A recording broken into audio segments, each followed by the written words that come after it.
Again, a big warm welcome to Nigel for coming along and doing the second part of the talk. On the Blitz, Second World War Blitz on Belfast. Last time he gave us a good general overview of Belfast as a whole, and tonight he's going to focus on North Belfast. And thanks again. Everybody knows where everything is in the club. I don't know what I need to tell you.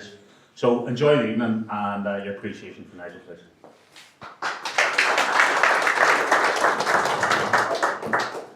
Okay, folks, thanks for coming out tonight. Before I start, I'm going to make a wee advert. I've got badges made to commemorate the 85th anniversary of the German air raids. I've got some with me tonight. I'm wearing one if anyone wants to see what they look like. They're £4 each, except for Wyndham. His are £5 each. So, one thing I forgot to say, mobile phones. Good point, soon as mine went off last week. Okay, North Belfast. First of all, I want to define what I'm terming as North Belfast because different people will have different perspectives. I'm going for the easy option, and I'm going for the wards that made up North Belfast in the first half of the 20th century. So that would be starting at the far side, Shankill Ward, which really is Woodvale, which is strange. Court Ward, which is below Shankill Ward, and that runs down to Upper Library Street. Then you had Clifton Ward, which was on the other side of the Crumlin Road and the Old Park Road. Then you had Dock Ward below that, and then to the north you had Duncairn Ward, which was massive. It ran all the way out to Greencastle.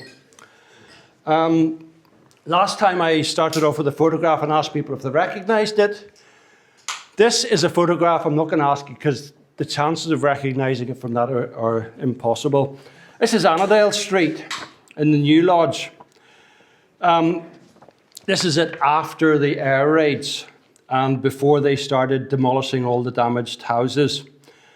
I picked to start off with this because it's the only area, the area where the only German-born fatality of the German air raids died. And that was a guy called Wilhelm Ernst Reichen. He was born in 1876 in Germany, in Neumünster, and he was a waiter when he married Mary Louisa Partridge on 15th April 1900 at St. Anne's Parish Church. So he'd come to Ireland in the late 1800s, late 1890s, married a local lass, and they lived at number 6 Annandale Street, where they died on their 41st wedding anniversary. That was some present. And they were recorded as different denominations over the years, but generally Wilhelm was a Presbyterian. He was recorded as being Presbyterian. Him and his wife was recorded as being Church of Ireland in the two census.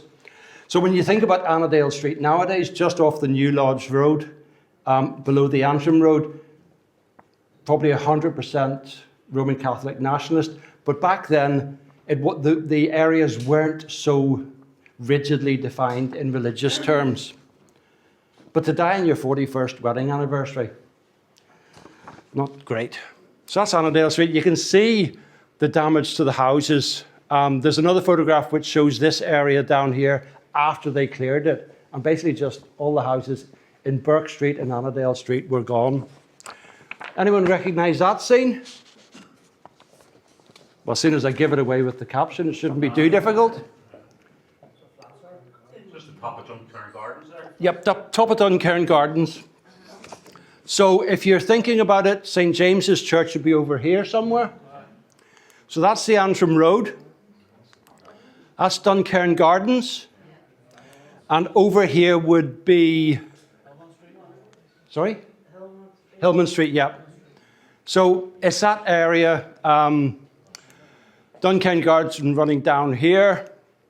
And there were houses here before the war which were destroyed, including one which was a boarding house, and 7 people died at it, including an RAF man and an army soldier. But that's Again, this is from probably the 1950s. You can see the bricks are stacked here. And they then built a set of houses shops and flats here. So, and I think the flats are still there. Those old terraced houses, I believe, are still there. Yes. Oh, whoops. Gardens on the other side. Yes. There'll be terraced houses here. These terraced houses here on the Antrim Road are still all there. I mean, fantastic 3-story with a roof space. Some very nice houses. So, Limestone Road, Cave Hill Road would be roughly over just off the edge of the photograph there. So, North Belfast, as I said, covered from Ligoneel to the Lagan, and from Great Patrick Street, Frederick Street, right the way out to Greencastle. I've not included the docks area, because the docks and Queen's Island, part of it's in County Antrim, part of it's in County Down, and a lot of the people that died there wouldn't have been residents of the docks. They would have, or the harbour area, they would have been people working there. So 677 people died in North Belfast, with 641 being residents, and 645 of those were civilians. 28 were soldiers, 2 were Royal Air Force, and 2 were Royal Navy. At least 1,187 residential properties, along with 10 churches and 2 mission halls, were destroyed in North Belfast. There were 18 churches destroyed in the whole of Belfast. 10 of them were in North Belfast. So what I'm going to do is I'm going to cover each of the wards, and for each ward I'm going to pick one location apart from Duncairn Ward. Because it's so big, I'm going to do 2 locations for that. So starting off with Shankle Ward, 86 residents of the ward died, and 143 residential properties were destroyed, and 1 church, Crumlin Road Presbyterian, was badly damaged in the fires and had to be demolished. Crumlin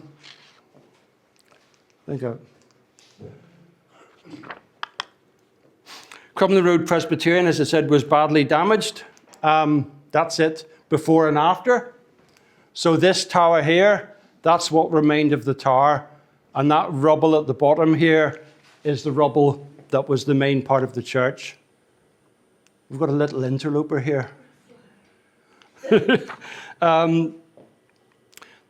The church was rebuilt on the same site, and it was opened and dedicated on 18 September 1954 by the Right Reverend Dr. John Knowles.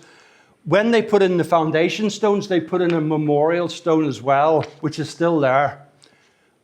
This stone was laid on 14 February 1958 by Mrs. Mary Entican, eldest daughter of the late Reverend Entican, first minister of the church, built on this site and destroyed by enemy action on 16th April 1941. It's the only church that I'm aware of that was rebuilt that has one of these commemoration stones. Right. I got my slides slightly out of order. Okay, this is the Woodvale mural, polymer mural at the bottom of Enfield Street, which records the names of 77, I think it is.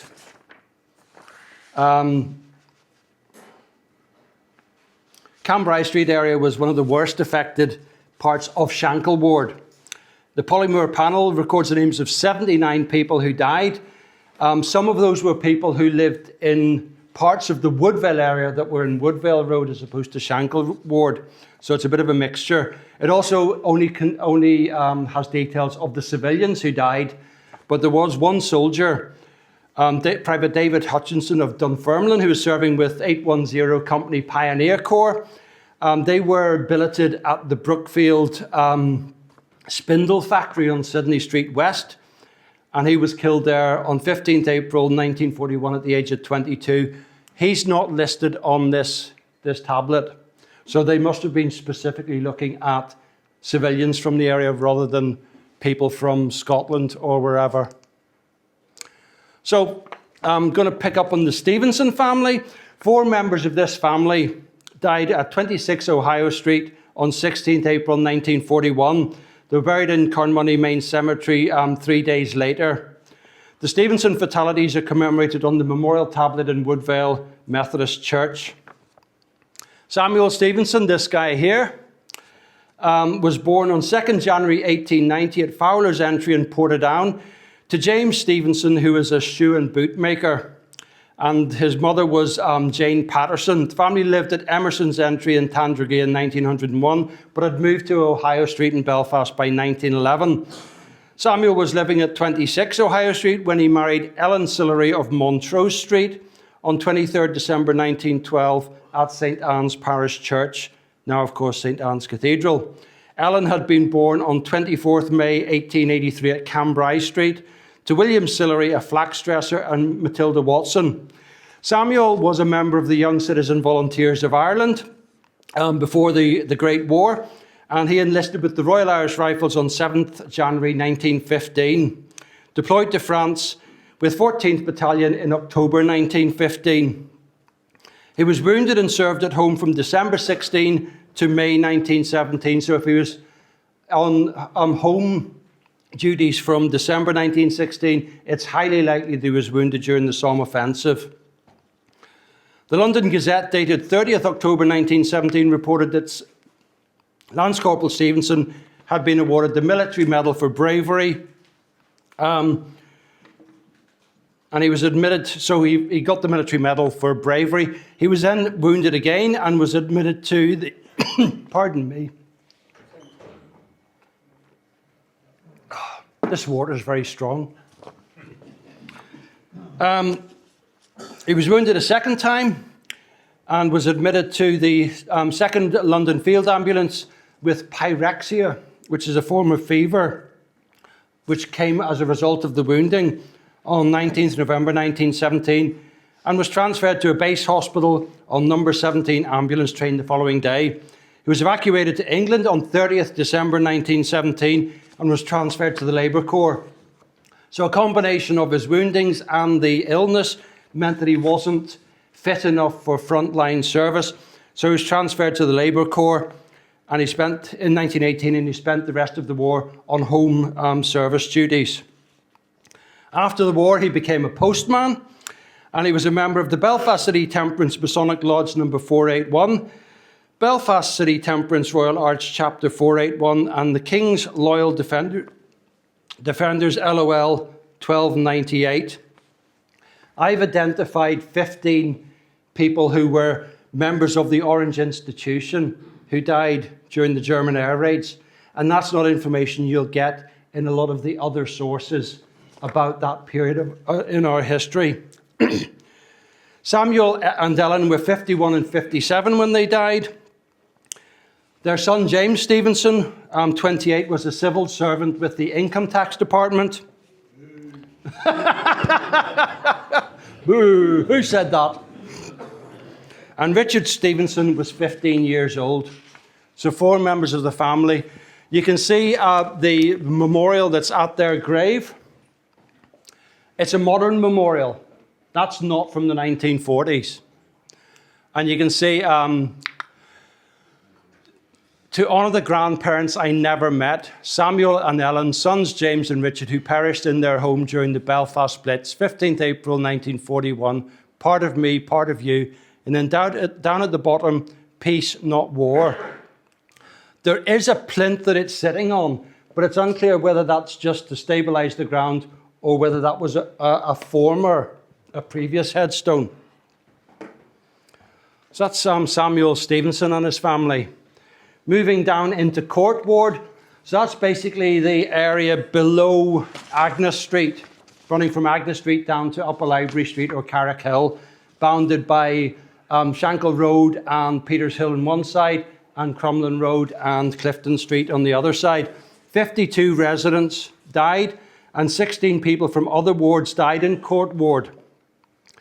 187 residential properties were lost, as were 3 churches. Holy Trinity Church of Ireland on the in Carrick Hill, a mission church nearby, and Clifton Street Presbyterian Church. That's Holy Trinity Church of Ireland. This was it in 1843. And this was it after the German air raids. It was a massive church. When it was built in open ground. There were very few houses around it. And in some of the early records, it's recorded as being off Clifton Street. But by the time of the German air raids, houses at Unity Street had been built up around it and Wall Street in the road behind. Some sources incorrectly record this as being Trinity Street Church, but that can't be because the Church of Ireland did not name churches after streets. There's been misinformation has come in somewhere along the lines. The remains of the building were demolished and a replacement church was built at the top of the Old Park Road at the junction with Ballysillan Road. And that was built in the mid-1950s. The nearby Domestic Mission Church at the junction of Unity Street and Stanhope Street was also destroyed and had to be demolished. This is a before and after of Clifton Street Presbyterian Church, which was on the corner of obviously Clifton Street and Stanhope Street. So if you're thinking of where the Orange Hall is on Clifton Street, roughly where the Westlink is, that's where Stanhope Street was. So this is the building before, and that's what was left of it. You can see the porthole window here and there, but the rest of it demolished. 2 marble tablets in the church commemorating 19 members of the congregation who died in this Great War, and the members of the congregation who served in the Great War were lost in that air raid. And that's one of the tragedies, is that quite a lot of our war history, the sort of history that Brantwood Military Heritage Association is interested in, were lost during the German air raids. And I'll be coming to some of the other churches and basically repeating the same story. The nearby United Free Presbyterian Church, which was actually a Church of Scotland, their premises sustained damage, but it wasn't sufficient to warrant it being knocked down. And the 2 congregations united to form the Clifton Street United Presbyterian Church. So the United Presbyterian Church was almost smack opposite where Clifton Street Orange Hall is. It might just about be where, it was diagonally opposite Clifton Street Presbyterian Church. You could have thrown a stone between the 2 of them. This is the area behind the Crumlin Road, behind the courthouse, Eglinton Street and Carlisle Street. This is the Clifton House, the spire of Clifton House, the poor house, and that's the spire of St. Patrick's Church, Roman Catholic Church on Donegal Street. So the Crumlin Road would be running down here. That's Carlisle Street, that's Eglinton Street, and then there was another street over here, which is Lonsdale Street, and it was also badly damaged. 86 residential properties were lost at Carlisle Street, Eglinton Street and Lonsdale Street. 5 civilians from Eglinton Street died, including the only fatality from Belfast's Jewish community, which is Moses Barnett Jacobson. He was injured at his home and died at the Mater Hospital on 5th May, 46 years old and buried in Carnmoney Cemetery. Sorry, Carnmoney Jewish Cemetery. Sorry. So you can see the Star of David and the scrolls of the law, and the Hebrew inscription, and then the English translation.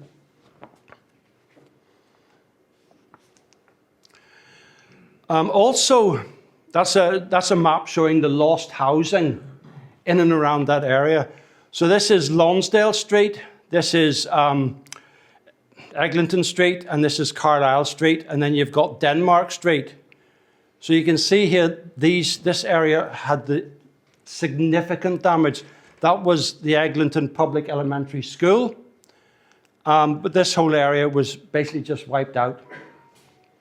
And it's weird, whenever you think the bombs are dropping, how a house here, and one house here, but the houses behind it are left untouched, or certainly not damaged enough to make them need to be demolished.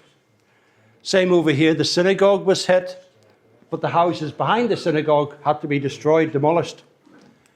And it's just, to me, it's just weird the patterns that emerge of damage to properties. Sorry, Wyndham, were you pointing something out? Yeah, I was just saying there, you were mentioning the Crumlin Road and the Shankill Road running down into Peters Hill and down into where the Orange Hall is at Carrick Hill.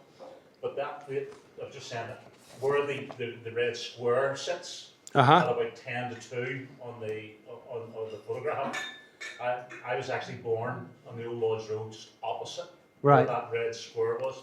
That was still in existence in 1970. The Old Lodge Road, yeah. I know the Old Lodge Road, yeah. People forget about the Old Lodge Road, and people say the New Lodge Road, but why? Where was the Old Lodge Road? Yeah. And it ran from Peters Hill at Boundary Street, right the way up to Agnes Street.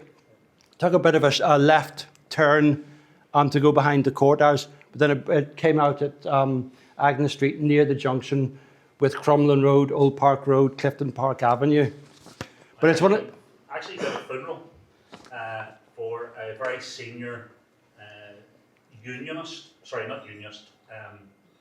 union representative.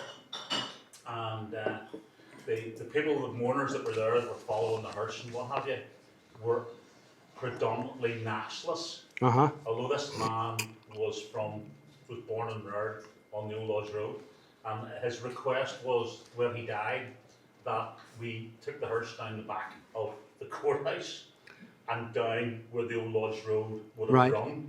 That was his wish. Right. So all these mourners started to get really uptight while we took them all into the middle side for his fate. And the grief that I got after was unreal. But that was his wish, and it was the Old Lodge Road where he was born and reared. And it's just one of those parts of... I mean, there's so much of this is now lost because redevelopment, a lot of the streets that used to be there are gone. For example, Unity Street's gone.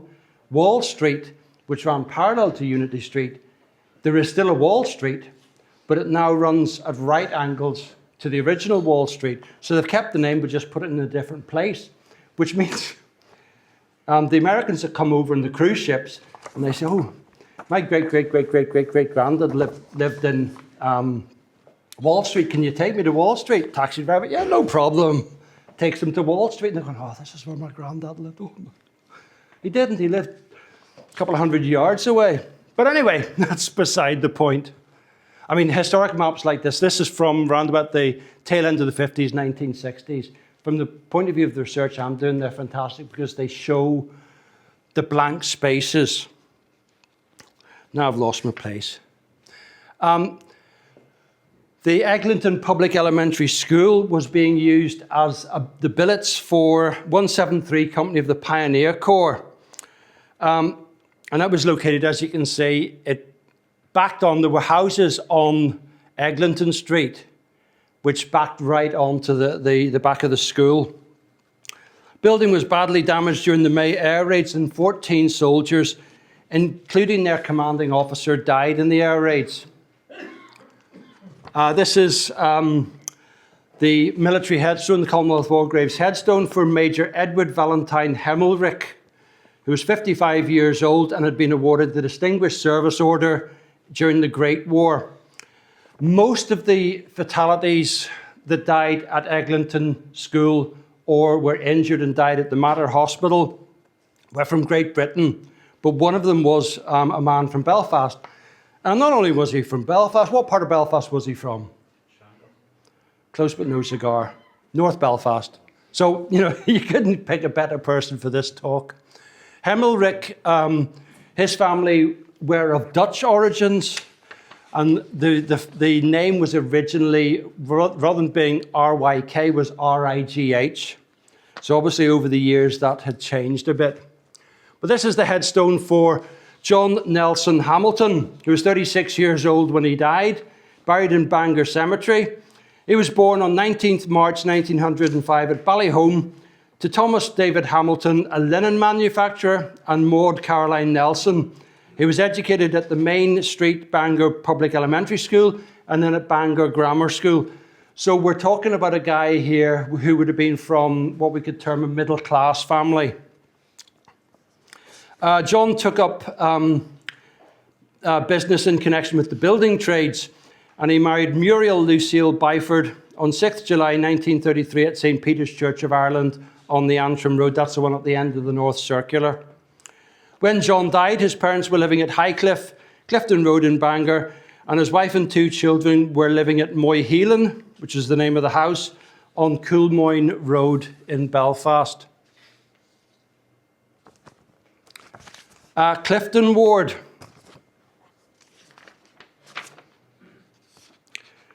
176 residents of the ward died, with 3 being soldiers, 1 being a Royal Navy seaman and 1 being an RAF sergeant who died when he was visiting his mother on home leave.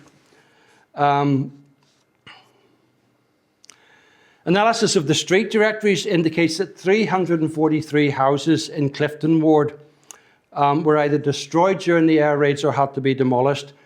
I'll be coming back to some of those in a few minutes. 2 churches in the ward were destroyed or had to be demolished.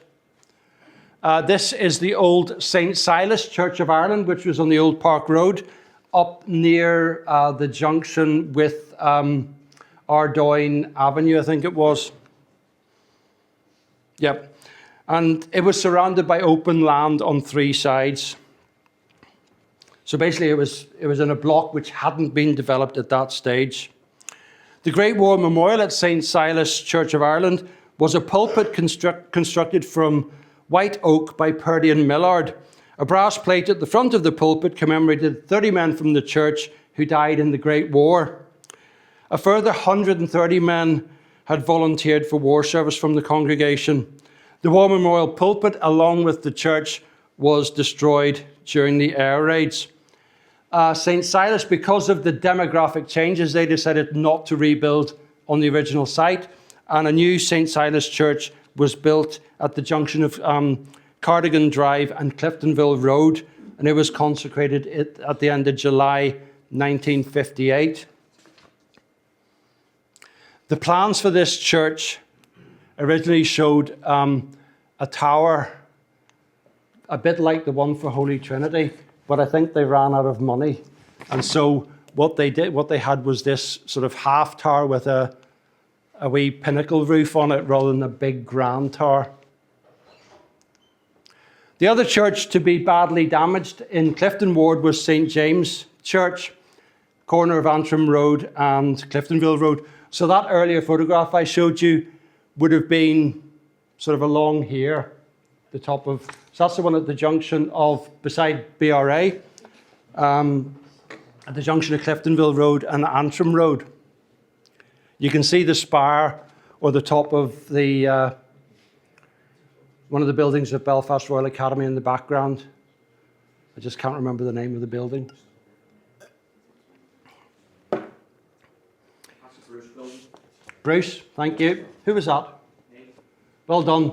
You get the prize for tonight. Did you go to BRA? I did, Oh, you poor boy.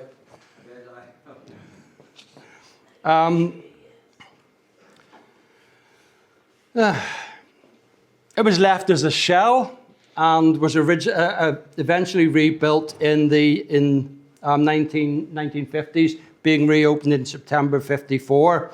Memorial tablet in the church commemorated 30 men from the parish who had died in the Great War, and the Roll of Honour recorded the names of 156 men who served. Both of those are lost. There's a newspaper photograph of the plaque with the names of the fatalities, and it's a good newspaper photograph in that you can make out all the names, so you can match it up to fatality records available elsewhere. Ballyclare, Ballynure, Ballymena, Ballycastle, Ballycarry. I call this the Bally Streets, not because there's a nice Indian restaurant there. Tumbleweed. 34 fatalities from these streets off the Old Park Road, 26 of them being residents of Ballynure Street. 78 houses were lost in this small area of Belfast.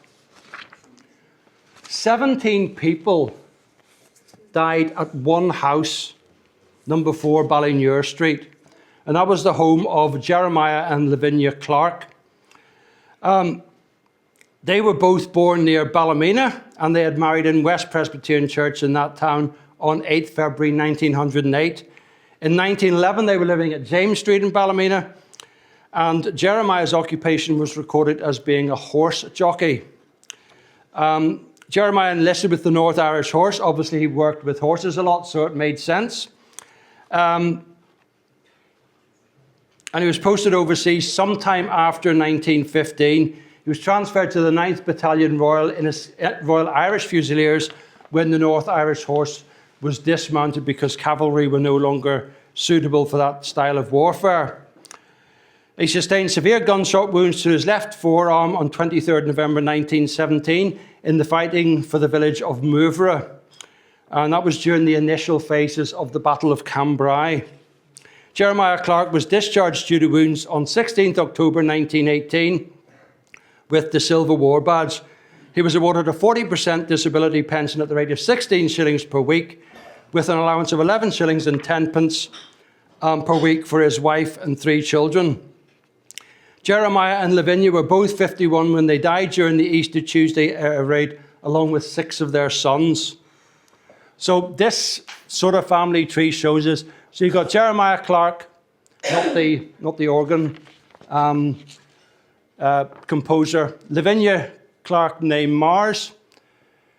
Their daughter, Una Thompson, married John Thompson, and they had a daughter called Joan Thompson. Una was 19 when she died, John was 21, and Una was 2 years old. On the other side of the Clark family, you had Robert Clark, who was 26, Jeremiah Clark Jr., who was 16, William Clark, who was 15, John Clark, who was 13, Cecil Clark, 12, and Desmond Clark, 10. So you can see Lavinia was kept busy.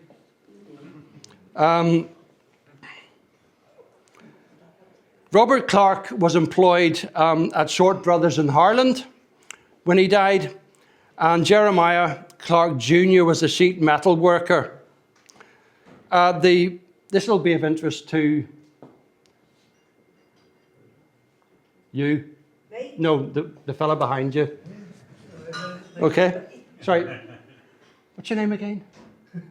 Russell Grant. Not the Stargazer, but a different one. With the exception of Robert, their sons were members of the Manor Street Boys Club, but also of the Salvation Army Old Park Chums Brigade, which I don't think exists any longer, does it? Probably not under that name. It was a bit of a, from nowadays, saying you were a member of a Chums Brigade, you'd be getting strange looks. Boys Brigade, yes. Church Lads Brigade, maybe. So obviously the family was associated with the Salvation Army movement.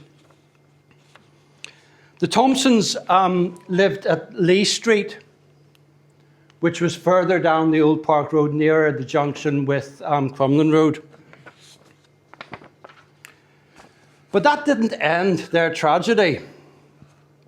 Henry Clark joined the Royal Naval Volunteer Reserve, and he was serving on HMS Lagan, which was part of convoy ON 202 when she was attacked by the German submarine U-270 on 20th September 1943.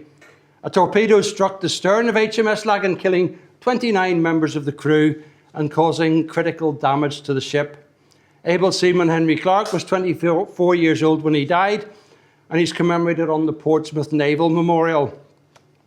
The only member of the family to survive the war was James Clark, who was living at Henderson Avenue. He was working as a driver, and he was a member of the Ulster Special Constabulary. He was born at James Street in Ballymena on 7th February 1910. So basically his whole family, his father, his mother, his brothers, his sister, his brother-in-law, and his niece were all killed on one night. Now, if those of you that are good at the mathematics, you'll see that only comes to 11 people. But there are also 6 members of the Douglas family from 8 Ballinure Street who died at number 4. It's not clear why they were at number 4. It's possible that there was some sort of a family gathering and they went along as being close neighbours. It's possible that they took shelter at number 2. But anyway, Emily Douglas was 29 years old. Samuel was 9. William was 8. James was 7. And Margaret was 5. And Sarah was 1. The father, William Douglas, the father and the husband, William Douglas, was on active service with the Royal Artillery when his wife and children died. So it meant that, it's unclear whether he was on active service overseas, somewhere in Northern Ireland, or somewhere in Great Britain. It could have been any one of the 3. But to get the news that your family has been essentially wiped out and not being able to do anything about it must have been extremely traumatizing. Nowadays, they'd be straight round to get the compensation or whatever. So I'm going to take a break there, and then we'll come back after about 15 minutes. We'll come back after about 15 minutes, and I'll do Dock Ward and Duncairn Ward. Folks, we'll start back, shall we? If you've all had a wee bun. Okay, so Dock Ward. Dock Ward, 155 residents lost their lives, with 150 being civilians and 5 being military fatalities. 3 of them were soldiers who were actually killed during the cleaning up operations when buildings collapsed. 1 was a Royal Naval seaman and 1 was a Royal Air Force officer. 6 civilians died in other parts of Belfast, who lived in other parts of Belfast, died in Dock Ward, as did another 8 soldiers. 400 residential properties were lost, and 3 churches were either destroyed or had to be demolished. So this is Spa-Mount Church, which was at the bottom of Spa-Mount Avenue and North Circular Street, North Queen Street even. Partly destroyed during the air raids, and services were suspended. The church was restored and reopened for public worship on 29th December 1951. The photograph of how the Nazis left it doesn't show an awful lot of the church, but you can see the tower is still more or less intact, and so is part of the walls. So the main damage was probably round the sides. McCrory Memorial Presbyterian Church on Duncairn Gardens. That's the church before the war.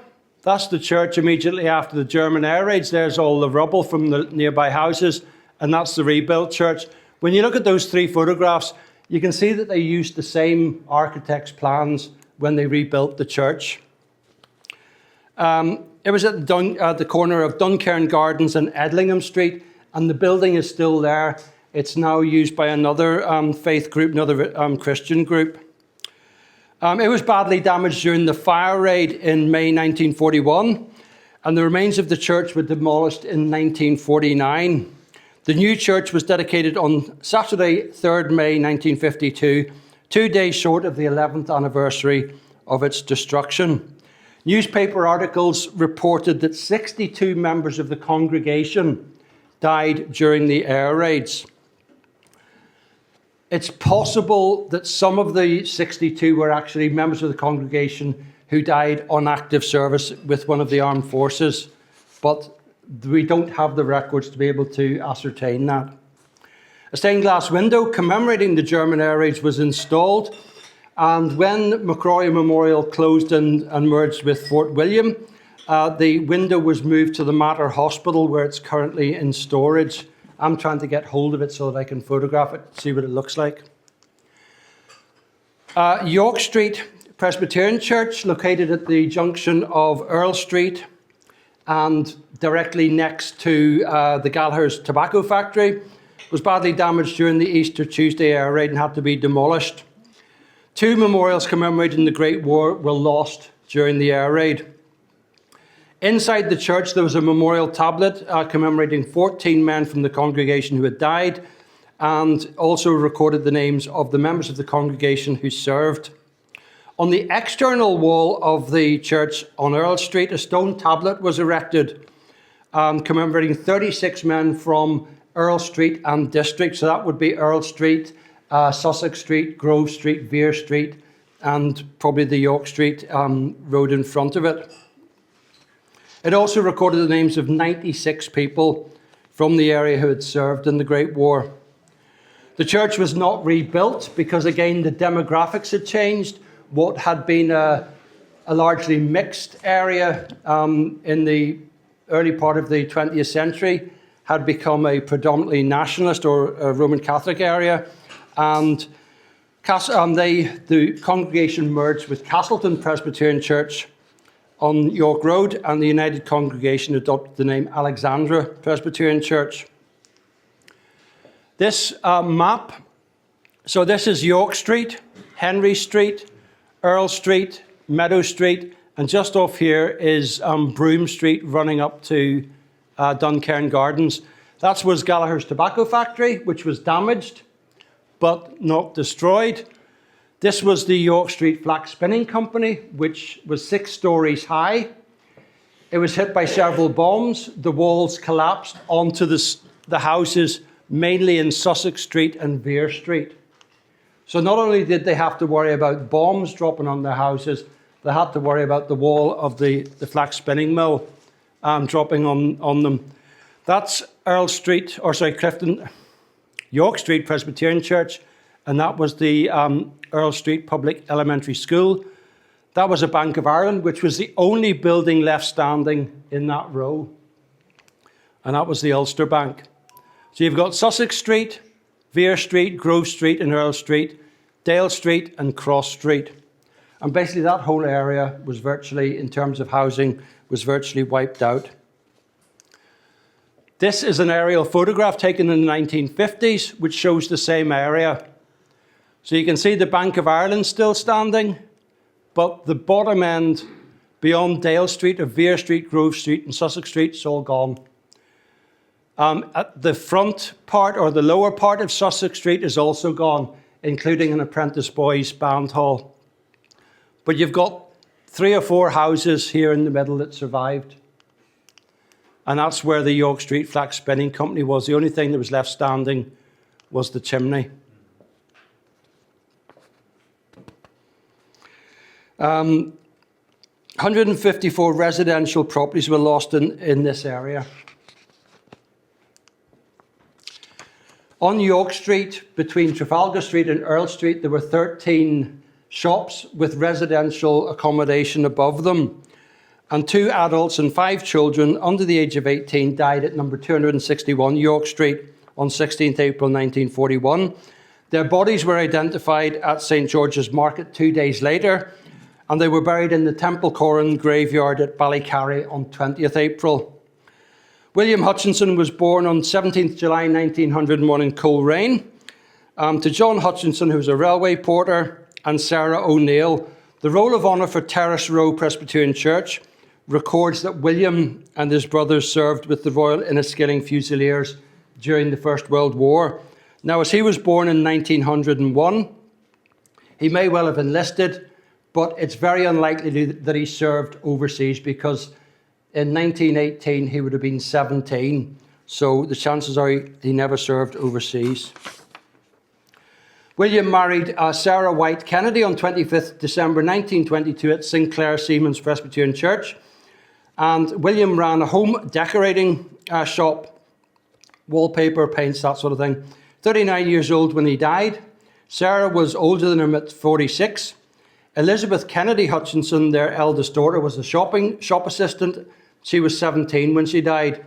The other victims were Sadie, aged 13, Rita, aged 11, and May, aged 2. Their names are also commemorated on the Ballycarry Community War Memorial that was erected, I think, about 10 or 15 years ago. Duncairn Ward, largest ward in North Belfast. 207 residents lost their lives during or as a result of the air raids. A further 15 people died in the ward. So people maybe from who were living in Hillman Street or maybe on the other side of the Limestone Road and just happened to be within that area. 2 of the fatalities were soldiers. 726 residential properties were lost in the ward, along with 4 churches and a mission hall. This is St. Barnabas Parish Church. So this was the parish church before the war. This was the schoolhouse attached to the church, McCrory Memorial Presbyterian Church across the road, and up in the distance, Duncairn Gardens Methodist Church. The building was badly damaged, had to be demolished, and the memorial tablet for the Great War, commemorating 31 men from the congregation who had died, and a roll of honour recording the names of 168 men or members of the congregation who had served, was lost during the German air raids. That's the church after. So you can see the 3 peaks here match up with these 3 peaks. Basically, it was just left as a burnt-out shell. That was the replacement St. Barnabas Parish Church, which could accommodate 400 people and was consecrated in January 1957. Of course, this church is now also gone, and the congregation later merged with St. Paul's Church on York Street. That's now part of the, I'm not sure what it's an industrial estate.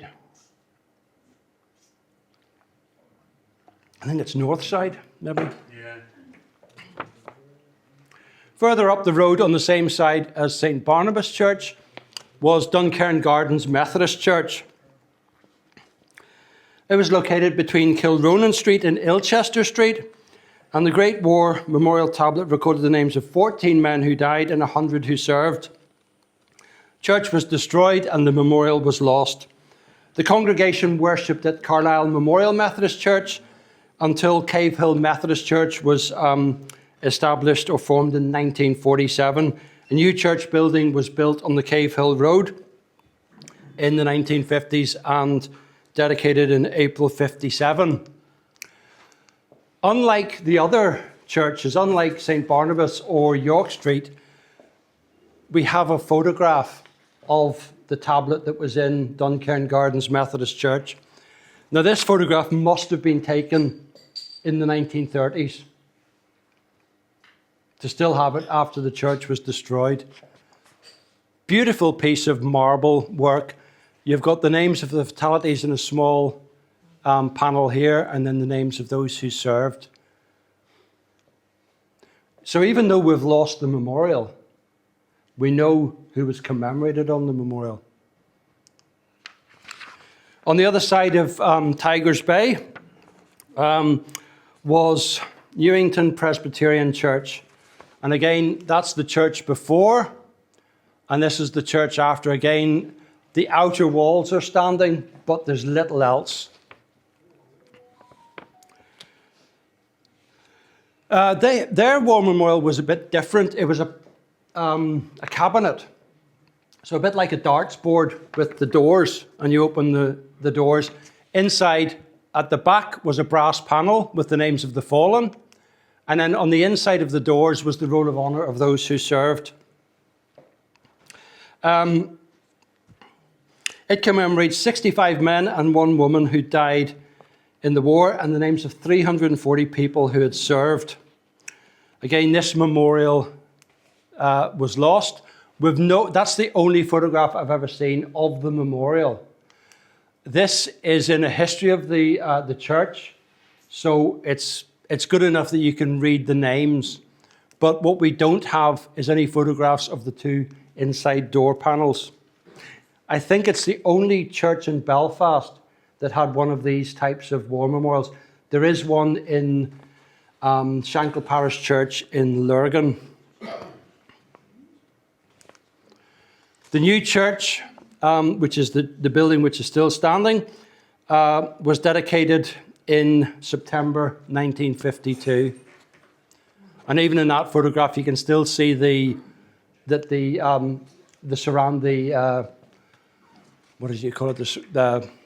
panels that they put up to stop people getting into the building when it's being built. I think it closed this year. Yeah, it did. Yeah. I mean, nearly all these churches are gone. Yeah. churches are closing left, right, and centre. Woodville Presbyterian closed last year, but another faith group has moved in. McCrory closed, I think, about 10 years ago, but the church is still being used by another faith group. Crumlin Road Presbyterian closed, but again, a faith group is still using the premises, which is good to see. I think a lot of the traditional denominations are facing difficulties, but a lot of the evangelical or charismatic churches are stepping in and they're attracting membership. Don't have a photograph of the Merview Street Mission Hall, but this was their war memorial. It took the form of a reading desk with the names of the fatalities engraved on the front of it. 14 people from that mission hall died in the Great War, and 80 people were recorded on the Roll of Honour. So although this has been lost, we have the newspaper photograph, and John McCormick, using AI, it does have some good uses, has produced this image of how it would have looked or might have looked, which I think is quite startling for those of you interested in things like that. Hogarth Street. Anyone recognize this? The mural in Hogarth Street, probably the best Blitz mural in Belfast, and I'm including the new one at Glenvale Street in that.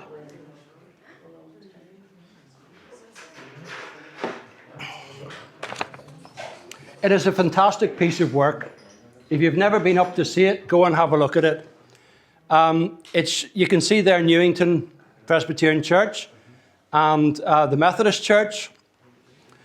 You can see a car that's been overturned. Up here, you've got a German bomber.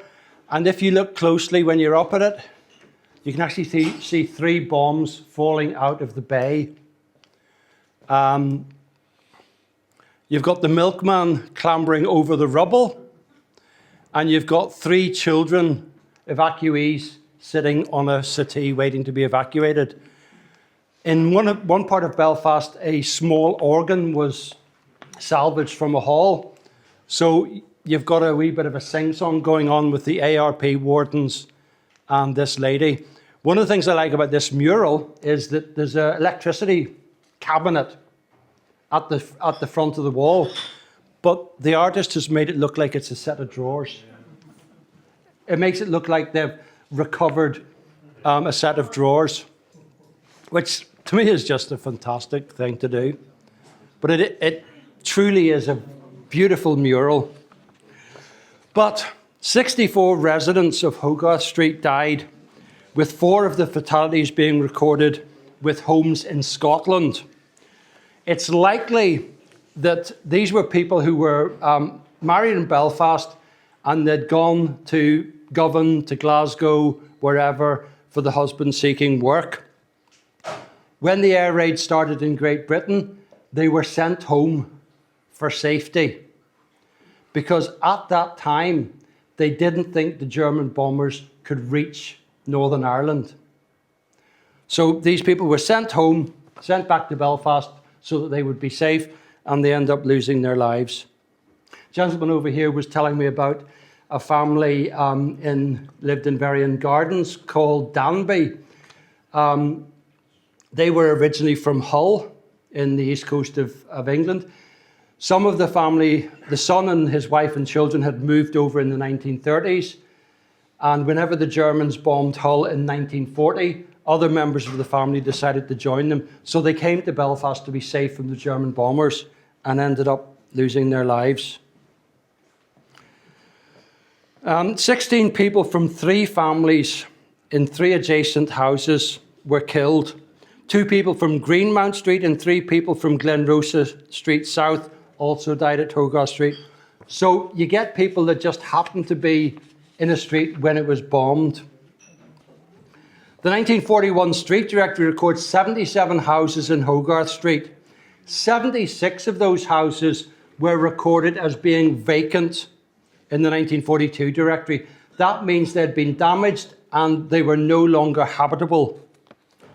The only house which was occupied was number 59, which was occupied by S. Duffy, an RUC man. His wife and son had died in the air raids. Sarah Ann Duffy was 54 and Samuel John Duffy Jr. was 21. Samuel Jr. was a butcher and a member of the local Defence Volunteers. That was the forerunner of the Ulster Home Guard. 52 houses in Hogarth Street, out of 77 houses, 52 houses had to be demolished because they were unsafe to live in. The 1960 Street Directory recorded that 5 replacement houses had been built on the site of 7 houses. So the replacement houses that were built were slightly bigger. In the early 1960s, 32 houses had replaced 43 houses. But there was no replacement houses built at number 51 and 75. I suppose it depended on who owned the plot of land, how soon they were rebuilt. But 77 houses and 52 of them were destroyed. And that's not taking into account the houses that were destroyed in Ruth Street or in Merview Street or Lilliput Street.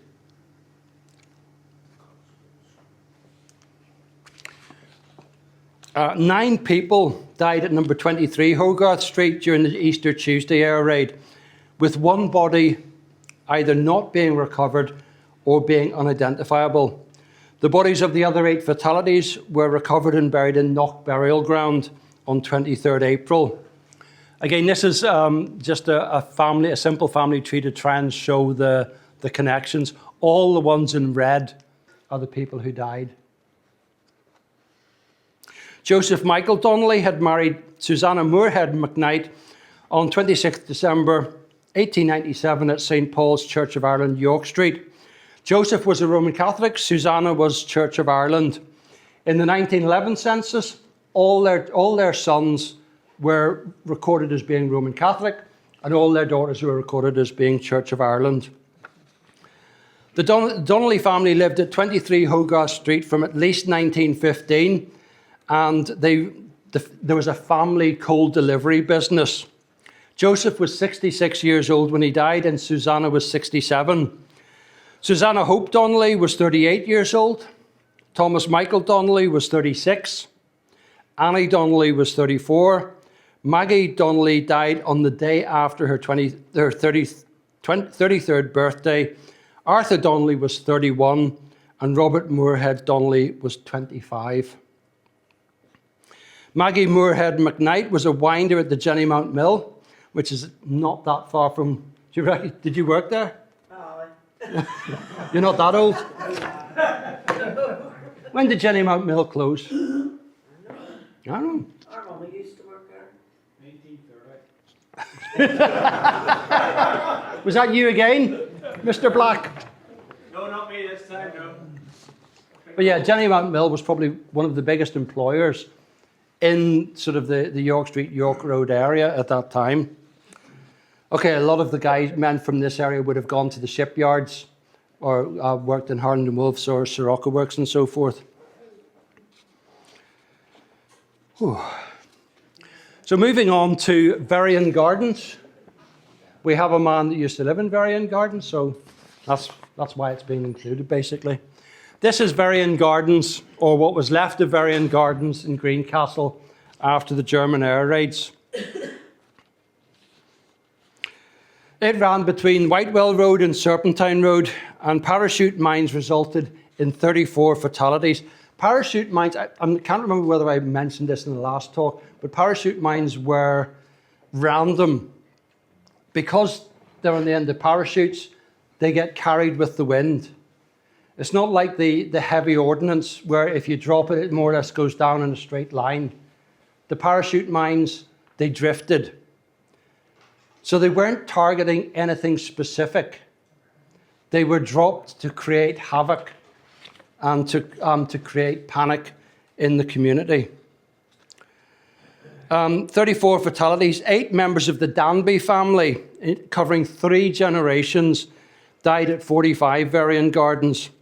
Arthur and Alice Danby had moved to Northern Ireland from Hull in the 1930s, and Arthur's parents and sister had joined them after Hull was bombed in June 1940.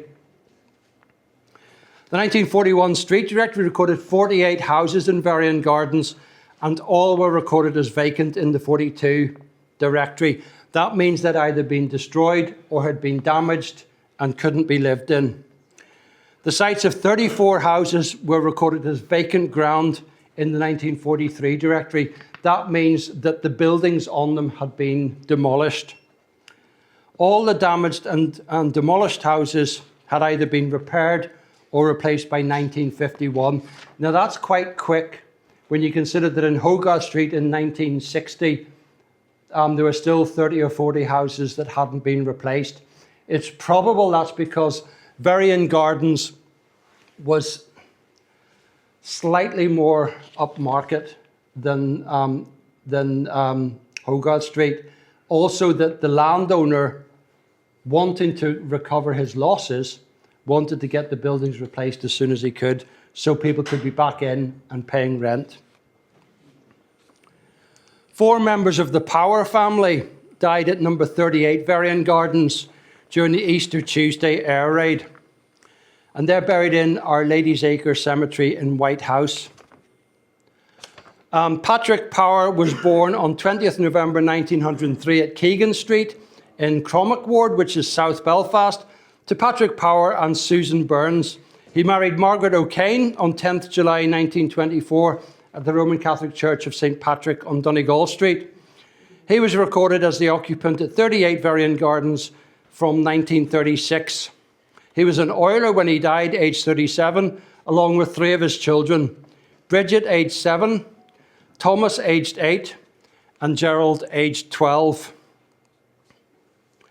The bodies of Patrick, Bridget, and Gerald were identified at St. George's Market on 19th April 1941 by Thomas O'Neill, who was living at Varian Gardens. He was a lodger, and presumably he worked alongside Patrick.